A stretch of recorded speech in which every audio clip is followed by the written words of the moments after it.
What is going on, everyone?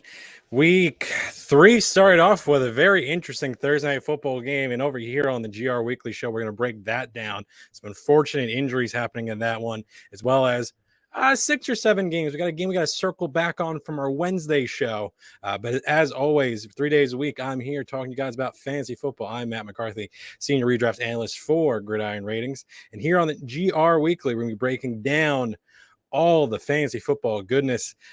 Listen, we got to get right into it. We've got all these games to kick off. I just got to get these lights off because I have some extra lights on. Just give me 1 second.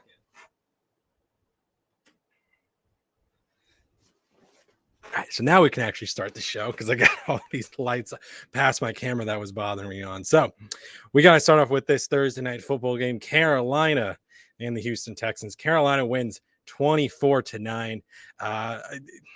It's unfortunate that we had some injuries happen very early in this game because Carolina was pretty much rolling unstoppable, it seemed, through that Houston defense. They were playing very soft coverage. DJ Moore, Christian McCaffrey looked like they were in for big nights. And then, boom, it was the second quarter. Christian McCaffrey goes down with a hamstring injury. It's going to be sidelining him for a few weeks. So that's really the one thing we have to key on immediately. What is going to be happening with Christian McCaffrey? So appears he's going to be out for at least 2 weeks because IR is currently not on the table. IR is a minimum of 3 weeks. So if him not going on IR, we have to start talking about Chuba Hubbard, the rookie over there for Carolina. What's going to be happening with him? What's going to be happening for this Carolina offense? Because this is such a big part of what they want to do offensively for a team that is now 3-0. If they had a particularly soft schedule to start the year, most likely, between the Jets, the Texans, and a very depleted coaching staff for the New Orleans Saints. But with those 2 games being missed at the very minimum, they'll be against Dallas and Philadelphia. What does Chuba Hubbard look like for this Carolina team? Well, we saw Mike Davis do a pretty good impersonation of Christian McCaffrey last year for Carolina. And I think myself included, a lot of us missed the boat on what Mike Davis was going to be. He was a journeyman running back. We didn't expect much out of him. Goes out and puts up a top 12 sort of performance for fantasy now running back. It's going to be kind of an odd situation as a text message come in, ask about the Buffalo game. Tough situation with running backs because points finish is not really the best way to really judge their season compared to like a points per game scenario. But with Chuba Hubbard compared to Royce Freeman in this game, right? So Hubbard outsnaps Freeman 40-11. He's the back that I think you should roster. Freeman is kind of a once and done sort of guy, a long time thought over there with like the Denver Broncos. This is no longer a guy that I think is really competitive for fantasy purposes. But what is the fab and what is the waiver priorities for this player? So currently going into the week, it's probably a pretty easy bet to say Hubbard would be the number 1 waiver priority. But what about fab?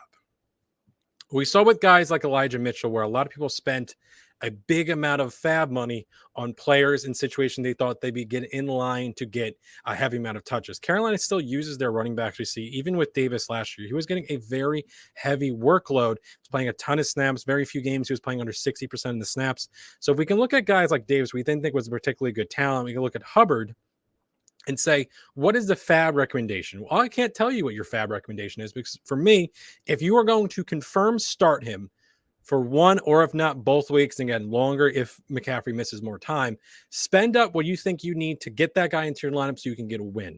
If you think that the Philadelphia and Dallas matchups are good enough on paper, and the Dallas one is a Philadelphia one, I'm a little more haphazard about Philadelphia, one of the 5 teams currently to not allow 20 points scored in either of their games.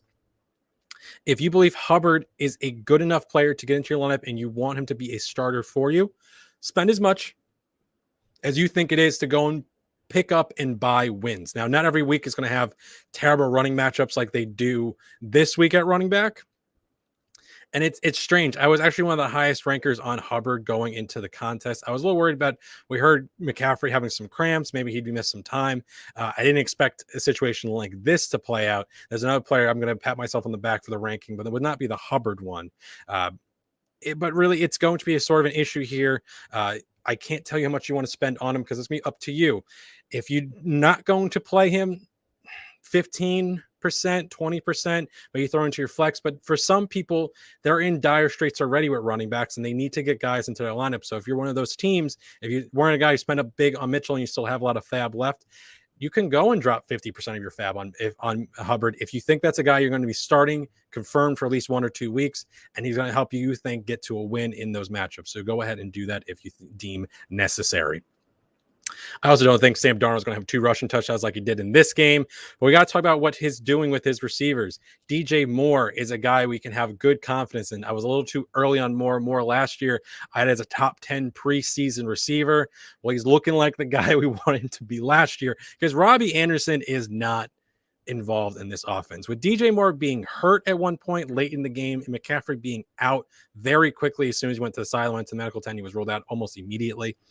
Anderson was not able to get involved. My one big thing is we need some hope from Anderson to actually have him as a start. Well, you're not starting him until further notice. He cannot be. He's almost a droppable candidate if you even want to get to that point. If you're going to have, Hubbard and you're going to have, Tommy Tremble come in and be better than Anderson is on any sort of metric, I can't recommend Anderson. He had 2 targets and it's really 3. He dropped 1 and almost was on a penalty, so he doesn't really go down as a confirmed target. But him having 2 targets compared to Terrace Marshall at 5, Tommy Tremble had a 30-yard reception and a rushing touchdown because, of course, you can't really be looking at these sort of guys in your lineup if we think inferior and fantasy options are going to outplay them anyways. Robbie Anderson currently, you cannot start. I had him low going into the week. Outside, I believe, my top 35. He finished out at 38 in my rankings, right ahead of guys like Osborne, Kirk, and Patterson at the moment.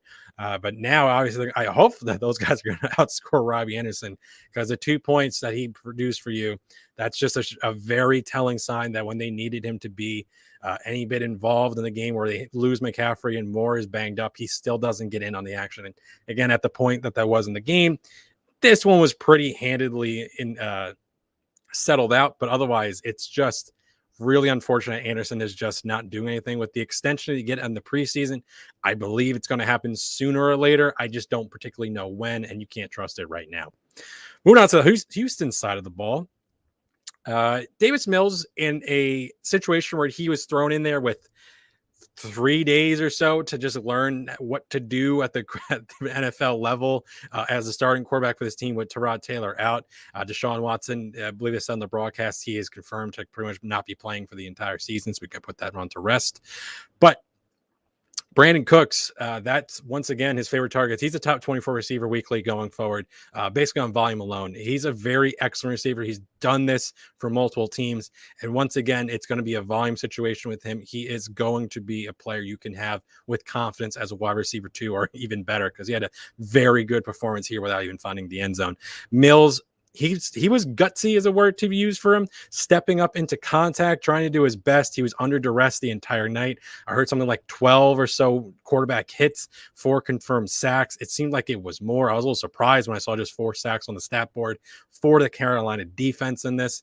I didn't think Carolina was doing anything particularly great, but you can't have, there's no one in the running backfield that I think is worth rostering right now.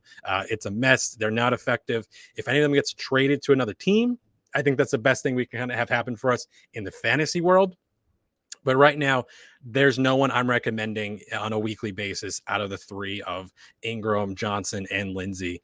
At least I hope that David Johnson would get involved in the passing game. He's not as much as I would have hoped there. And Mark Ingram is no longer getting a dramatic amount of carries like he did in that week 1 contest. If he was getting 21-something carries, he gets 6 in this game. They're not even looking good when they are running the ball. So it's not like anything I can really say is really a priority out of that backfield. Now, before we move on to the 4:00 and primetime games, we have to actually turn back the clock and talk about a game we skipped on Wednesday with good reason, which was the Cincinnati-Pittsburgh game. We have a few injury updates, and not only them, but there's big injury updates across the league, so we're going to go through them now. So starting with that Cincinnati-Pittsburgh game, Deontay Johnson is confirmed to be out after the injury sustained the last play of week 2, which is a stupid injury to have happen, and T. Higgins is doubtful. If he also misses this game, that's a big news for both Jamar Chase and Tyler Boyd, especially Boyd is going to be moving to flex consideration where I did not like him because we do have some things to worry about on the other side of the ball. Ben is currently questionable, and so is TJ Watt. But you have Joe Hayden active, and you have Devin Bush active. Well, we do have the linebacker Alex Smith out, and defensive and Carlos Davis out. So half of the players we were wondering about the Pittsburgh side of the ball is confirmed to be out. Now, if Watt is also active, that's a big thing for that pass rush, which has always been the consideration of worry for Cincinnati, is how they're going to keep Burrow upright. But let's go with a few different situations. If Ben is in with Johnson out, Juju now becomes a top 20 receiver play, and Chase Claypool, who needs to get work, he's been kind of falling back behind the other two in terms of total touches, moves into a top 30 receiver situation. But I still need to see if Ben Roethlisberger is active. I did have a league where I started Brandon Cooks over Juju Smith-Schuster in that Thursday night football contest. It's going to be a consideration, though, if Ben is active and he's healthy and all things considered and he's good to go. Juju, for me, I'm considering starting over guys like Terry McLaurin in a total game where I do not like really that entire defensive side of the ball from out of the Buffalo side. I think that's a strong defense right now. I'm not particularly excited about that game. The Buffalo side, you have to start, Diggs, and Allen is actually, you have to start him if you don't want to. But over on the Washington side, I've been saying all week, I'm not very confident in Gibson, and I'm not very confident in McLaurin. I think in a tough matchup, McLaurin has been able to produce with many different quarterbacks, but in Juju in this game against this soft Cincinnati defense, I believe I would prefer Juju to McLaurin. I still have to see Ben being active, but again, we do have a few days at least from here until then to really figure that one out. Otherwise, if Watt is out for this game, along with the other inactives, that does help Joe Mixon out as well. But again, do need to wait until we get the final inactives for this game. I was hoping we got all today on Friday, but we didn't get all of them. So still something to look at. I do ranking updates through the weekend, so make sure to check that in if you do use my rankings, which are always my pinned link on my Twitter at Methodical1 at the bottom of the screen. Otherwise, other big injuries. All of the defensive players for the Ravens are in question. So we do have some confirmed inactives for the game. Derek Wolfe, defensive end, and the starting left tackle, Ronnie Staley, will be out. Big hits on both sides of the ball there. But defensive players who have been on the COVID list, 2 days to game day include starting nose tackle Brandon Williams, outside linebacker Justin Houston, outside linebacker Jalen Ferguson, and defensive tackle Justin Matabuke. I don't really know how to pronounce that. That's my best guess. But with all those players possibly out for Baltimore, I do believe this becomes a sneaky shootout with the Detroit Lions, an offense currently that leads tied for the league lead in pass attempts. Goff tied there with Derek Carr. If all these players are missing, Swift, Hawkinson, you may see even more some Cephas out there on the outside, and Jamal Williams. Passing, I think, becomes premium in this one. I do think that it becomes a little bit better of a fantasy day for this game with all this defensive issues, because that was a real big hang up. It seemed like there was just going to be a Baltimore walk to a win.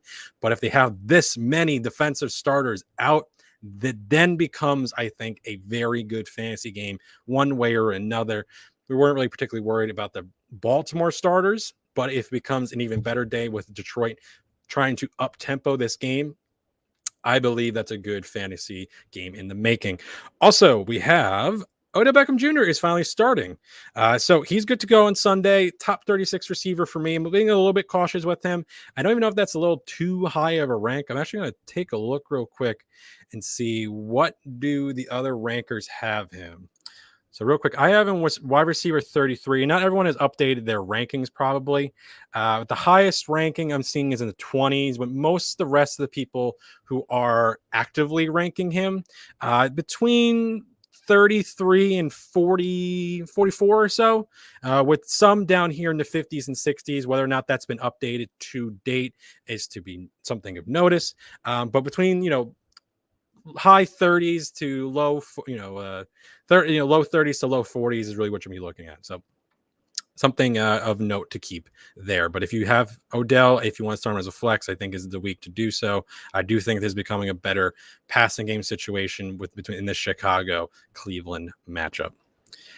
Now, starting with the 4 o'clocks and the primetime games, New York Jets versus the Denver Broncos. Denver favored by 10.5, 41-point over-under. Starting with the Jet side, who can we start? We're starting no one. We do have some injuries. Tevin Coleman is out for this game. Jamison Crowder is possibly inactive as well. So, yes, there's Carter looked at to see if he's going to be a player of note down the line. Denver currently the toughest matchup for opposing running backs, the lowest amount of fantasy points allowed to the backfields in the NFL.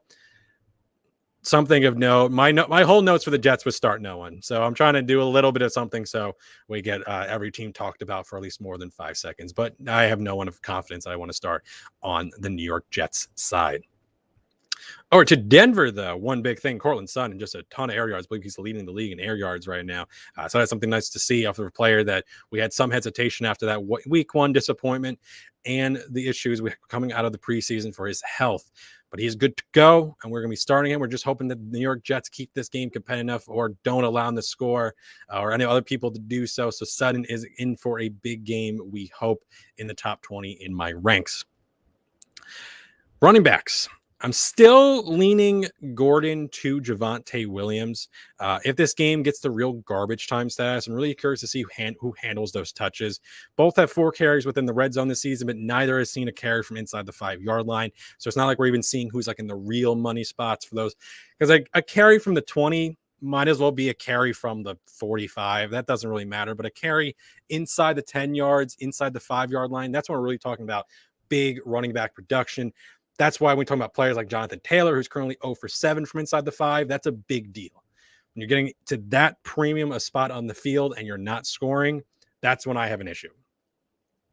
But Gordon currently leading in 72 to 61 in the snap favorability. But Williams, I think, is in a good spot to take over this backfield sooner than later. We don't know when that's exactly going to happen, but I do think that it is his backfield to take over outside of Carter, who's moving into a spot right now, maybe Chuba Hubbard. Other rookie running backs aren't really looking in a spot like Williams is, outside of like Najee Harris, of course, but we all kind of knew that with that first round capital for him. But for the other, congested running backfields, we're looking like Williams, at least at one point, will be A, is more involved than we were hoping for, and B, it looks like it's going to be his backfield at some point. We just exactly don't know when. You're starting Noah Fant. He's a tight end who's good, and tight end sucks. So, analysis. Broncos DST, top defensive option on the week. We don't have Bradley Chubb. He's basically out for the year. That sucks. We're never going to see this guy at full potential, I guess, and I just hate that. But with the sack and interception numbers that Zach Wilson is currently putting up, 10 sacks, 5 picks through 2 games, that's what we like to see for defenses. So go out and start the Broncos DST, and if you've been having them for a few weeks, congratulations. You've had a great defensive stretch. Moving on to the Miami Dolphins versus the Las Vegas Raiders. Vegas favored by 3.5, 45 point over under. One big thing for the Dolphins is points. Points? Do we get points? The only team that was blanked in week 2 was the Miami Dolphins. That unfortunate news that Tua will not be active for this game. But we got Jacoby Brissett. Possible tough matchup here because Las Vegas has went out and beat the Baltimore Ravens. They went out and beat the Pittsburgh Steelers. Outside of Gaskin, who you might not be able to get away from at running back. I'm pretty fully staying away from the Dolphins. I believe that a team that could beat both Baltimore and Pittsburgh can currently handle Brissett. This is currently the 10th toughest matchup to quarterbacks. This whole situation is just not great for Miami. I'm a little surprised that Vegas is only favored by 3.5. I know they're no Buffalo, but not a lot of teams are. But I'm really liking the football that Vegas is playing on both sides of the ball. We have to talk about offense in a second, but defensively, I would say that the Raiders are definitely the streaming defense that I prefer the most this week, outside of Carolina, who's already played, and Denver is not a streaming because they've really been rostered, through the beginning of the season. So outside of Carolina, this was going to be my second favorite. Again, Panthers already played, so it's really here or there. Otherwise, moving on to Las Vegas. We got to talk about Carr. One big thing is Derek Carr. Well, he leads the league in passing yards by over 100 yards. He's tied with Jared Goff currently for the lead in pass attempts, and he's 5th in passing touchdowns with 5. How much he's going to need to ball out in this game, though, is something to really be questioned because he really should no longer be on the waiver wire for you. If you're rostering 2 quarterbacks, he's one of the best ones to be rostered. But does he need to actually go and air it out this much and be the guy who leads this team to a win on Sunday, because I think that just through the defense and just playing normal football, Vegas should probably come away with a game that I don't think Miami is going to be very competitive in. Las Vegas was underdogs by around 5 to both Pittsburgh and Baltimore, where game totals of 51 in week 1 and 47 in week 2, a 45-point total. They are the favorite. I think they're going to be in control of this game. Josh Jacobs has already been out. I believe it's going to be a good dosage of Drake. Carr is going to be good, not great. I really wanted to put him in my top 12, but compared to some of the other game scripts out of Daniel Jones, out of Kirk Cousins, and some of the, still we draft them to be top 12 quarterbacks. So they should be, like Aaron Rodgers in a tough matchup against San Francisco. I do think that on a week that didn't have all 32 NFL teams playing, Derek Carr to be a locked-in top 12 option, but there's just better matchups and better players going on Sunday. But Carr, I do think, has been through 2 weeks one of the bright spots in the NFL, and he's always kind of been like this, and they're winning in tough spots, and I just don't think they're going to need a lot of him. I don't see him getting to the high passing totals that he's been doing in the previous 2 weeks against tough teams. But more on Kenyon Drake. I think he's a near RB2 option. It leads to the narrative that they're going to be in control, and I don't think Kenyon Drake has showcased he's a bad player. He's had a bad matchup in the week 2 situation with Pittsburgh, but here against Miami, I do think I don't think people are ranking him appropriately. I think he's going to be a little bit better than it looks like he should be. Again, they paid him $16 million to go out, per year, whatever it was, to go out and do these sort of things. So to Vegas's credit, they're pretty happy with the investment they made if he's going to be, just a fill-in whenever Jacob is out, and they can have 2 guys that they're very comfortable being their lead back. So for Vegas's point of view, this is all fine to them. It doesn't matter if it's Jacob. It doesn't matter if it's Drake. They just want to win football games. So they're actually doing something smart for once. Start Darren Waller. Cool. The other receivers, Ruggs, Edwards, I think they're fine options. Miami was a little tough for a team that lost 35-0. Allen was not very sharp in week 2. The only one that was really able to get a game going through the air was Stephon Diggs, and they passed 35 times. So it's not like they just threw the ball 20 times and then really just walked to a win.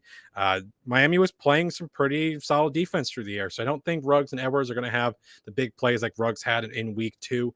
I think they're fine as deep options. But again, unless your team has been really ravaged by injuries, and it's hard to say unless you other receivers are like Robbie Anderson and Brandon Ayuk, you shouldn't be in a situation with receivers being this bad this early. But I don't know your league. So if you're in a spot like that, I prefer Ruggs Edwards in this one. But again, if hopefully shouldn't be in this situation. Moving on to Tampa Bay versus the LA Rams. One of the best games of the week. Depends about the Charger game, the Seattle game. Take your pick. They're all great. But Tampa Bay is only favored by a point. So that's a great sign that this is going to be a competitive game. If Vegas doesn't know who's going to win, basically, that's good news for us. My dad and I's pooled. We took the Rams. He likes the Rams. It was his birthday. We got to go with the things he likes. So basically, the one big thing for this game is who are we not starting? Because really, you're just going to start everyone. Tom Brady's the top 5. Matthew Stafford's top 8. Cooper Kupp, welcome to the top 12. I'm considering putting in my top 5. I love Cooper Kupp right now. With no Antonio Brown, Mike Evans, Chris Godwin, both looking like good plays. Robert Woods in my top 24. He could have a much better game than we expect. Tampa Bay has been pretty soft through the air. It's just a matter of, do they ever even look his way?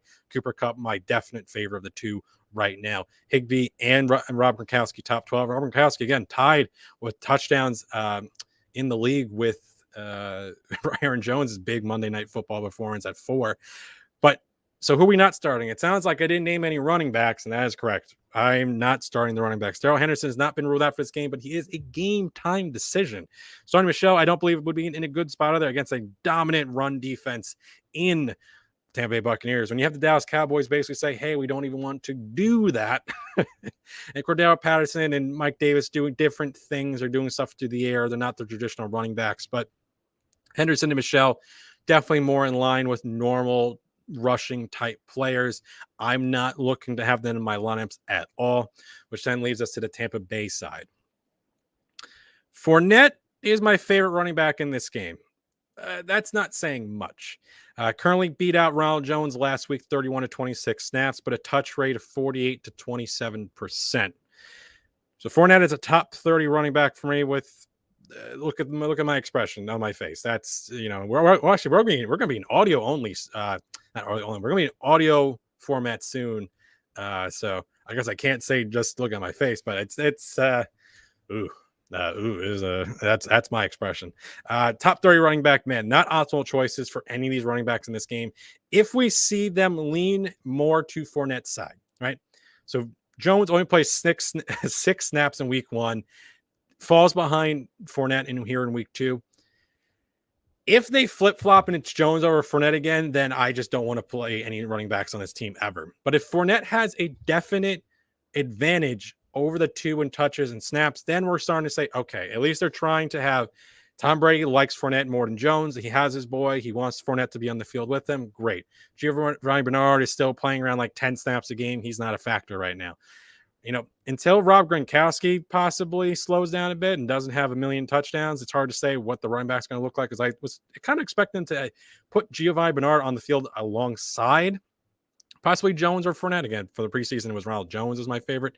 But it's to be seen really what's going to happen with this backfield. And for right now, I'm still kind of out on, especially in a situation where I think the passing game on both sides of the ball is going to be the preference, especially in a high total like this one. And the DSTs are normally top 12 options, and they kind of sort of are pseudo, like right outside of it for week 3. But I like to avoid either if I can. I think this is a high scoring game, and typically that's bad for defenses. Seattle versus Minnesota. Well, the last of the big 3 totals, Seattle favored by 2, 55.5 point over under. Starting on the Seattle side, one big thing. Eventually, and I didn't type it in, but one big thing is eventually, as I type it in now, eventually Seattle won't be so lucky. And what does that mean? Is I clack on my keyboard. Well, you're starting all four major players between Wilson, the 2 receivers, and Carson. Great, right? But Russell Wilson right now, career high of 13 passes of 40 or more yards, and that was in 2018. He has 4 currently through 2 weeks. Okay. In 2018, he had a 40-yard pass on 4% of his passes for that year. But right now, through 54 passes, he's around a 7.5% clip. That's a big difference when you're just throwing for 50 pass attempts. That currently has 8 passes of 20 or more yards and 4 of 40 or more yards, right? The Seahawks have been a bit lucky on the deep ball. Now, we saw Rondale Moore be basically uncovered last week against Minnesota. So can a crazy sort of event like that happen once again in the Seattle game? Of course. We do have a nice message in the chat. Happy Friday to me. Happy Friday to you, NBA Rig. Thank you for the message. But I still think that we're going to get away with being lucky with Seattle for one more week. I do like both Metcalf and Lockett as top 12 options. I still lean Metcalf. I know what Lockett's been doing, but this craziness with this deep ball passing, he has been the beneficiary of it. And eventually, I think the better talent's going to play out. And I still believe that to be Metcalf. I'm not going to have 2 games sway my opinion on these 2 players that dramatically when I do think that's all very lucky, unaccountable stuff. But if you still want to lean Lockett, sure, they're both top 12 for me. I love this game. But it's just still a very awkward sort of situation going down with what's going to happen here with those 2 receivers. And Chris Carson, I'm starting him over guys like Saquon Barkley, Nick Chubb, Jonathan Taylor, even Aaron Jones and Alvin Kamara in tough matchups. If I'm starting those guys over Carson, Jones, and Kamara, but if they don't score as many points as Chris Carson does in this contest, it wouldn't surprise me. I like everyone on this side in a week with a lot of bad games. Again, 3 games really shine bright. It's a Seattle game, it's the Kansas City game, and it's the Tampa Bay game.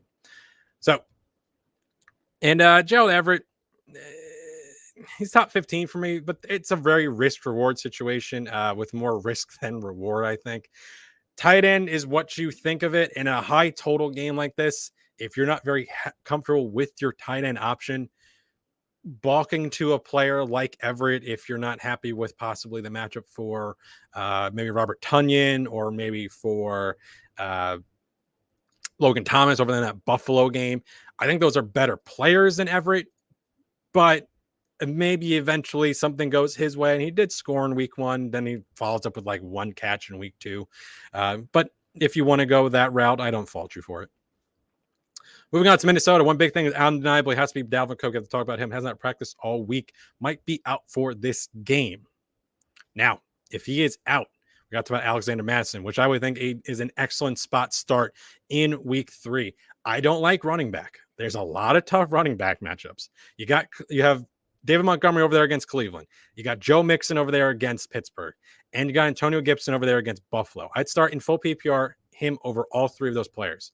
We're all sitting here saying, wow, I cannot believe that Derrick Henry got 7 targets against Seattle. And I can't believe that, Alexander Mattison is such a good spot to start whenever, all these things we're told. Alexander Mattison is a good handcuff to have. Mattison, if he ever gets to work, is a great player to roster. And then we have receiving work given up to a player that we don't typically see in Derrick Henry with a high points total here in Minnesota. We're not seeing those totals in those other games. Pittsburgh,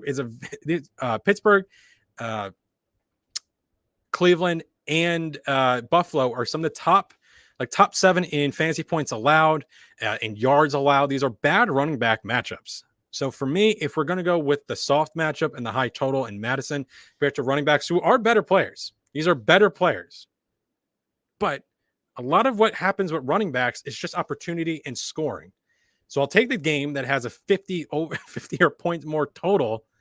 And the other ones in the 40s, the other ones you're a little worried about what the scoring is going to be. Justin Fields is taking over, for the week over in Chicago. What's going to be scoring like there?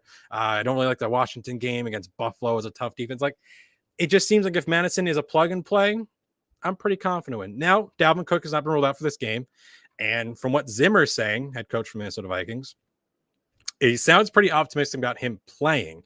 So for me currently, yeah, it looks like he's going to go out there and play and be the player that we'd like him to, go out and do. But we don't particularly know that. So to be seen exactly how this all plays out. I can understand the hesitation for a player like Madison over, a guy that we have confidence now in, Joe Mixon, or, Antonio Gibson, we've drafted as a top 12-ish sort of running back, or David Montgomery, who had a very good week 1 showing, follows up by a kind of week 61 performance, 61-yard performance against Cincinnati and 20 carries, but it is what it is. Got a question here. What would your headline Seattle versus Minnesota be? Cousins go for 300 plus yards, 4 touchdowns. Minnesota wins. Wilson goes for 400 yards, 2 interceptions, and a Minnesota win. Or Wilson goes for 400 yards, 4 touchdowns. The 400 yards sounds a lot, and the 4 touchdowns sounds a lot. I think maybe just over 300 and maybe 2 scores. It's 200, 2 or 3. 404 is a lot, and I do like this game, but I don't think Wilson is really going to get there. So it's kind of like I'm kind of in the middle on all of that. I'm trying to see what even he had in that Seattle game, because the problem is that Seattle's not doing a lot. They don't have very long drives. They have very big plays, which is driving down the overall stats. So in that game last week in a game that went to overtime, 350 yards and 2 scores was what was happening in a game that ended in a 63-point total. I can see around that again. 303 sounds pretty all right, because we did have Chris Carson kind of get one from like the 1 or 2 yard line, which can kind of go any which way. So yeah, I'm kind of going to go in the middle a little bit on all of those. But moving on to Green Bay and San Francisco. 2 games left. Sunday Night Football here. San Francisco favored by 3.5 over there in it's not even in San Fran. That's one thing I learned. The San Francisco 49ers do not play in San Francisco anymore. Shout out to Jeff Crisco, who told me that. You can follow him on Twitter. But he told me that they don't play in San Francisco. They play like near San Jose. And California is huge, so it's not like near there. I don't know. Play like in like Alameda. I don't know. I'm on the East Coast. I'm in New York. I know nothing about California. They got earthquakes and they don't even care about it. People over there are crazy. But they're lying to us because they don't even play in San Francisco. It's stupid. Then again, the New York Jets and Giants don't even play in New York. So what do I got to talk about? But starting Santa Clara, thank you. It's one of the 7,000 cities they got down there. But starting with the Green Bay side, actually, Green Bay is like the most boring. It's like the second most boring team to talk about because you have Kansas City, which is literally just start the three guys. And if Clyde Edwards-Helaire has a good matchup, we talk about him. And Green Bay is kind of the same thing, right? I want to see what my one big thing is. What does Aaron Jones look like when he's not scoring 4 touchdowns on a very, very, very, very, very easy matchup against Detroit? But through 6.5 quarters outside of when it became mega ultra garbage time for the Detroit game, San Francisco has been a tough nut to crack defensively. Rodgers top 12 for me, but I don't think it's a dunking like he did in that Detroit one. I think this is one of the better games from an NFL standpoint. I don't know how much I love it from a fantasy standpoint. There's definitely the 3 games I prefer in those 50-point over-unders between the Tampa Bay, the Kansas City, and the Minnesota game we just went over. But outside the big 3, there's really not much else worth talking about because I don't think the other receivers really get as much involved. It's just if Marquez Valdes-Scantling ever comes down with a 50-50 catch, like that's his one big kind of hang up on him. Robert Tonyan, he's in my top 12. Am I very confident in him? No. I think last week was a good week for him to score, and he did end up scoring against Detroit. He was my number 7 tight end on the week. So here, if he scores, yay. If he doesn't, boo. But really, it's just a big 3. Rodgers hanging on to the top 12. There's players I would say you can go out and start over him. Last week, we saw Jalen Hurts complete 12 passes and still have a 20-point fantasy day. It just shows how much rushing matters. So a guy like Justin Fields, guys like Josh Allen, I'd start over. Again, I'm very low on Allen. I have him quarterback 11. Aaron Rodgers, quarterback 12. You want to start Kirk Cousins over him? I'm fine with it. You want to start Daniel Jones over him? That's when it becomes a little more of a toss-up. But Rodgers and Cousins is tough. I prefer Fields in that Cleveland game. There's one thing that Cleveland can. They're very tough against the run, but not as tough against the pass. And whatever Fields can kind of do. So let's see how that kind of all works out.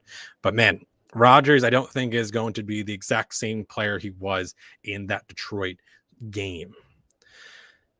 But now it's tough. Moving on to San Francisco. So it's sermon time. So that's my one big thing. So congrats to the people who took him 5 rounds early in your fantasy drafts.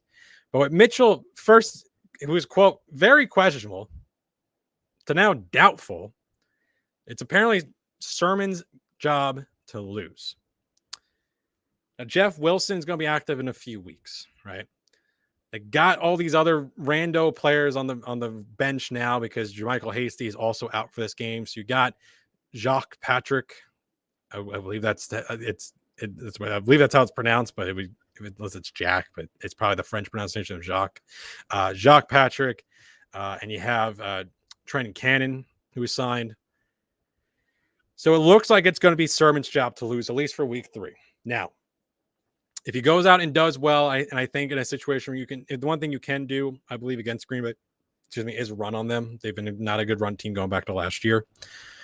But if Sermon goes out and dominates, I think it's going to be tough for Mitchell to now be the lead back in week 4 because they're not really determined to play one guy, it looks. That's just the headache that this team is. But if he doesn't dominate, then it's just a total mess, and I hate it. Because any which way, there's probably going to be a player that in this run offense that's going to produce. They just do so. They have good production. So I have a question here. If it's over under of 150 rushing yards versus Green Bay, that's a high total. You told me over 100. I think the running backfield gets to that point. I'm not saying that Sermon does, but them collectively, plus whatever maybe Garoppolo or Trey Lance does. There's always a situation where he can get involved, Lance. But, man, that backfield is just messy. I think for right now, we still need to know if Mitchell's going to be inactive or not. Mitchell I had as a top 20 running back. When Sermon's active, he's going to be a top 25, top 28. And it doesn't – because I'm not as confident that Mitchell, if he was playing – because, again, Sermon had the concussion. He fell brutally, it looked like, last week and fumbled on his only carry. I did not think he was going to be active for this game. So now it's an issue of – what's going to really be the real touch workload between him and the other players? Now, these other guys are just rando sort of players for them. It's not anyone of real consideration, I believe. But Sermon, we can't really have any real confidence that he's going to get the real lines work, the real line share of the workload. So for me right now, it's a tough situation with running backs. But for Sermon, if he's the only active guy of the good running backs, then that's really the kind of the big hang up on it. Otherwise, for these receivers and Kittle, starting Kittle, not inside my top three. Andrews and Hawkinson, I like that Detroit Baltimore game now quite a bit. Kittle has not been a heavy producer. Hawkinson looks like what Kittle should be, if you're really asking me. Outside my top four. Comes in number 5, though. Rob Gronkowski at 6 and Kyle Pitts at 7. But Ayuk needs to show up this week. And again, I thought he was going to be my one big thing, but until we got this running back news, I'm curious to see who gets the Jair Alexander treatment, because Deebo Samuel has been the primary receiver and they've been moving around a lot. If Ayuk is not even getting the snap touch, like a real workload, I'd be really surprised to see Alexander get put on him when you see that Samuel has been so much better of the player and have Kyle Shanahan. I can just see this all working out in a way that we're all frustrated no matter what. Like Jacques Patrick's the lead rusher for the team, and you have Trey Lance coming and vulture a touchdown, and Ayuk goes off in a week. We've all decided to sit him and have him ranked in the 50s and all that. So for Ayuk, for me, he needs to show up. This is a big week for him. I am not, with any consideration, though, recommending him as a start. He is a firm sit. We need to see it out of him. We just saw Robbie Anderson, another player like him, who we thought would be in a good spot against the Houston Texans, go out and produce, and had literally one catch for 8 yards, and they didn't even care to look at him when both CMC was out and Moore got hurt late. We avoid on Ayuk. Last game, we've got to wrap this one up. Philadelphia versus Dallas. Dallas favored by 4 points, 51.5 point total, even though my notes I put it as 51.4 because I am a dumbo. But starting with the Philadelphia side, one big thing, Dallas Goedert breakout game. We have to see if Zach Ertz is going to be active for this one with the COVID situation. But if he is not, I like Dallas Goedert in this one. I like Devonta Smith. I think it's a big bounce back situation for Philadelphia, because after a Jalen Hurts performance where he threw for around under 200 yards, completed only 12 passes, but with the rushing work that he had, he still finished with over 20 fantasy points in various scoring formats, at least in the one at least the one league I had him in, which was pretty standard scoring for all that sort of purposes. But Devonta Smith, I think, is a great flex or wide receiver 2 option this week. If Ertz is out, I think Dallas Goedert opens up as a big play potential at tight end in a position where we're not very happy to really have a lot of those guys. Otherwise, outside of those 2 players and Miles Sanders, who I think is knocking on the door as a top 12 running back play, I prefer Elliott to him barely, but I do think he has a line to get a top 12 finish out of him. If you have Miles Sanders, please start him. Outside of that, those guys, Quez Watkins, don't expect a 91-yard reception out of him again. Jalen Reagor would be my preferred second receiver of the group, top 50-ish kind of prop receiver, but we're not getting anything too crazy with him. Devonta Smith has looked excellent in that week 1. Kind of a tough situation against San Francisco, though, in week 2. Moving on to Dallas. One big thing, cracked ribs apparently for Amari Cooper. He got a full practice in, but he is dealing with someone said bruising. He said cracked. I don't know what's going on with the ribs, but I don't like that. Every time I see him go to the ground, looks like he might not get up. He was in a lot of pain last week. So it's something to be looked at. I prefer CeeDee Lamb to him. They're both near top 12 options. I think if you're going to do anything against Philadelphia, who has not allowed 20 points in both contests, at least you can do it through the air. I think this is a tough running back situation for them. I hope this is a shootout. I'm liking it to be a shootout. To be seen with all that, but as a 4th best over-under total of the week between Dak Prescott and Jalen Hurts, I think in the first home game for Philadelphia in a big matchup here in this NFC East slugfest, I'd like to think that you can start all of the Philadelphia players with confidence. Tony Pollard, welcome to the top 24. I do think the one player that's seen the most beneficiary sort of work out of Michael Gallup not being active these last few weeks has been Pollard. He outpaced Ezekiel Elliott last week, but I do think he and Elliott can get involved in different ways. I think there's going to be a lot of scoring in this game. If the rushing totals aren't very productive, I think there's going to be a certain situation for them to be good fantasy producers. And one last question before we start wrapping up. What is your projected score between San Francisco and Green Bay?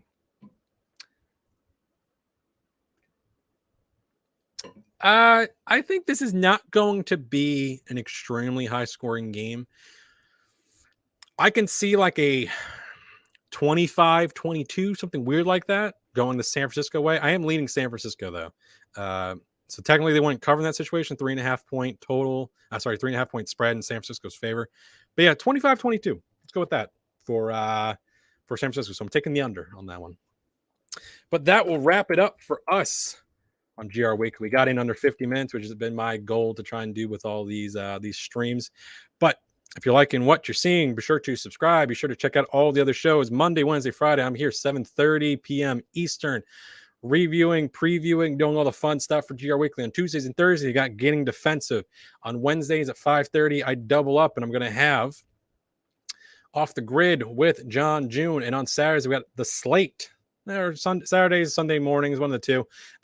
Usually Saturdays, where we got breaking down between Kyle and Jeff, breaking down the DFS slate for week 3.